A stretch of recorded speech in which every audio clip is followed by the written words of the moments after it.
चलू सखी आज धानगरिया हे आज होई छन रामा जी के माटिया कोरनवा हे आज होई छन रामा जी के माटिया कोरनवा हे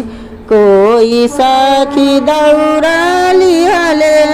कोई सखी दौरी है कोई सखी कोदार लिहले माटिया कोरन माहे आज होई छन रामा जी के माटिया कोरन माहे कोई सखिया कुरी लिहले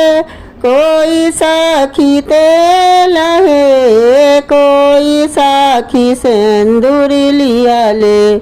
चालू सखी बाट है कोई सखी सिंदूर लिहले चालू सखी बाट है आज होई छन रामा जी के माटिया कोरन माहे आज होई छन रामा जी के माटिया कोरन माहे।